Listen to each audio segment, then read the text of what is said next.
मुंबई का marine drive, जहां दिन में सैकड़ों लोग सैर करने आते हैं, रात के समय एक अलग ही रूप ले लेता है।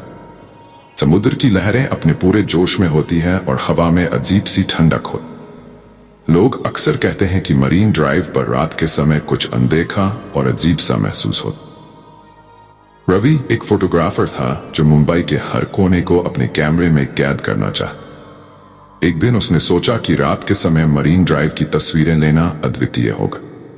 वो अपने कैमरे के साथ रात के 11 बजे मरीन ड्राइव पहुंचा।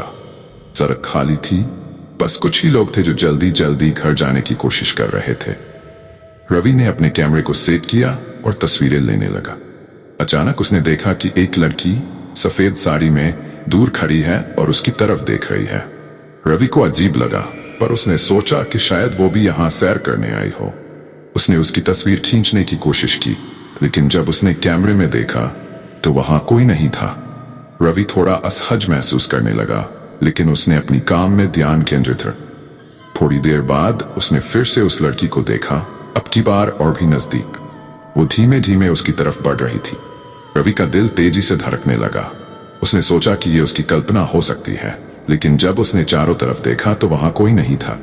रवि ने जल्द से जल्द अपनी चीजें समेटी और घर जाने का फैसला किया। जैसे ही उसने कदम बढ़ाया, उसे किसी के हंसने की आवाज आई।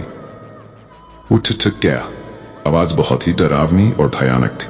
उसने चारों तरफ देखा, लेकिन वहां कोई नहीं था। रवि का दिल दहशत से भर गया और उसने तेजी से दौड़ना शुरू कर दिया। जैसे ही वो सड़क पर दौड़ रहा था, उसने देखा कि वो लड़की अब उसके सामने खड़ी थी। उसकी आंखें लाल थीं और चेहरा बेहद भयावह। रवि के कदम रुक गए। वो हिल भी नहीं पा रहा था। लड़की ने एक ठंडी आवाज में कहा, तुम्हें यहां नहीं आना चाहिए था। रवि ने पीछे मुड़ने की कोशिश की, लेकिन उसके पैर जकड़ गए थे। लड़की ने उसकी तरफ कदम बढ़ाए और रवि के करीब आते ही उसने एक जोर की चीख मारी।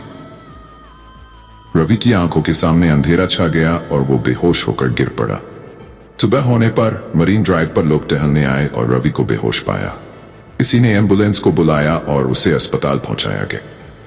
जब रवि को होश आया तो उसने अपने साथ हुई घटना के बारे में डॉक्टरों और पुलिस को बताया, लेकिन किसी ने उसकी बात पर विश्वास नहीं किया।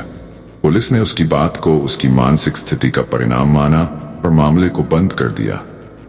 लेकिन रवि जानता था कि उसने जो देखा और महसूस किया सच था। उसके बाद से रवि कभी भी मरीन ड्राइव पर रात के समय नहीं गया। वो डर के साये में जीने लगा और उसकी जिंदगी हमेशा के लिए बदल गई। मरीन ड्राइव अब भी वही था, लेकिन रवि के लिए वो जगह अब कभी भी सुरक्षित नहीं रही। इस घटना के बाद मरीन ड्राइव पर और भी कई किस्से सुनाई देने लगे, जहां लोग रात के समय अजीब घटनाओं का सामना करते। क्या ये सब सिर्फ कल्पना थी या वास्तव में मरीन ड्राइव पर कुछ अलौकिक था, ये कोई नहीं जानता। लेकिन एक बात तय थी, मरीन ड्राइव पर रात के समय अकेले जाने की हिम्मत अब कोई नहीं करता।